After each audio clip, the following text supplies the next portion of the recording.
Hey guys, it's your boy Travis, and back again with another video where I explain the differences between the Switch, the PS5, and the Xbox.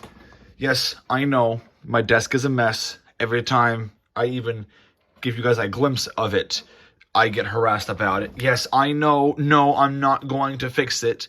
This is an organized mess. I know where everything is. The first thing we're going to talk about is the Series X. I don't like it. I'm not going to try to convince you to buy one of these. In fact, I'm going to advocate against them. When Microsoft released the Series X, they gave it a new, updated menu, which was nice, something different. But then they also updated the Xbox One to have the same menu. So by the time I had the Series X, it felt like I was playing the same system over again. And honestly, the load times also feel that way. It just feels like I am playing Xbox One, but with more storage. It's not worth it. If you already own an Xbox One X, you're getting pretty much the same experience. It's at this point, I prefer my Wii U over my Series X, and that's kind of sad, because the Wii U is objectively the worst Nintendo system, other than the Virtual Boy. The Switch OLED, which this is, with my custom Joy-Cons, is really nice if you like being able to take your systems with you. I own mine to play games like Pokemon and Pikmin. I have a few Mario and Zelda games, but I don't play them often enough. However, I would much prefer this over the Series X. Hands down, prefer this over the Series X.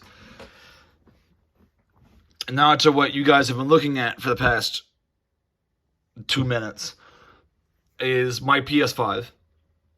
Now this specifically is the slim model. It's 24% smaller than the PS5 standard, and it's got 1 terabyte of base storage. Absolutely love this thing. I've been a Sony guy pretty much my entire life. Well, of course, you saw a PS Vita there. There's a PS3 hiding down here. PS2 on top of the Series X. All in all, the PS5 is generally the best system out of all 3 next-gen systems. A benefit of the Series X, despite how much I dislike it a decent amount, is the fact that you can get custom backgrounds. That, and you can play a bunch of 360 games. That's about it. I can't think of any other benefits of having a Series X if you already own an Xbox One X. I don't mean to imply that only the Series X can play 360 games. In fact, basically every Xbox can play 360 games, excluding the original Xbox One. It just so happens that the Series X specifically has unlocked frame boost, meaning that you can have upwards of 120 frames on games like Borderlands and Sonic Unleashed. A benefit of the OLED is that it's got the improved storage over the base model.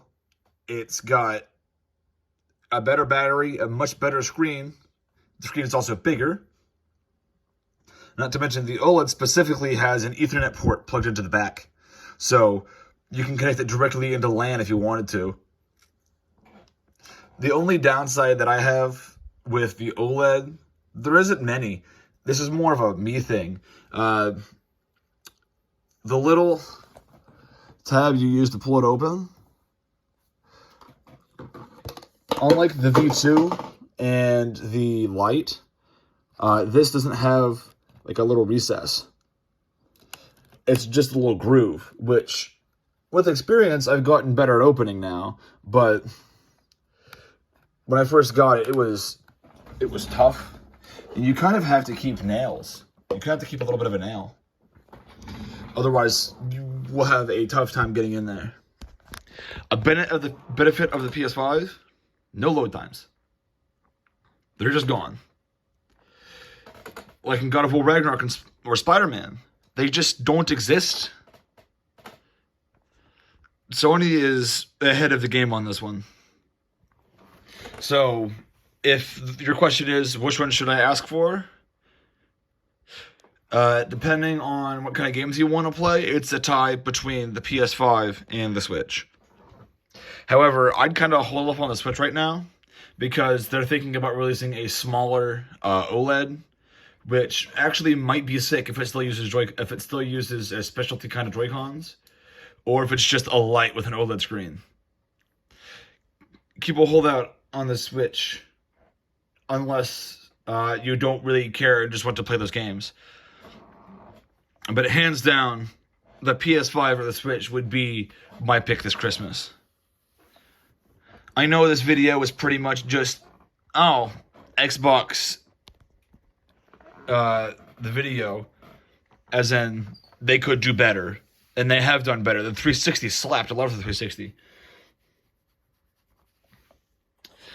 But it's hard to vouch for a system that I don't even play anymore. My Series X, effectively, right now, only serves as a stand for my PS2, which I play more often than the Series X. There are games recently I've been feeling uninspired, cash hungry, and heavily overpriced. And until they release Gears of War 6, that's my opinion. Gears of War 6, I'm hoping, which Coalition Army, the company behind it, has announced that production is still going on. I hope that it doesn't get delayed and that it's good. Because if it's good, then I'll have a reason to play my Xbox again. And without further ado, leave a like, subscribe, leave a comment down below on which of the trio is your favorite. Let me know why. Leave a like. Oh, I already said that. Hit the notification bell so you know when I upload next. And my next video will be about the Sony Pulse earbuds. Thanks for watching.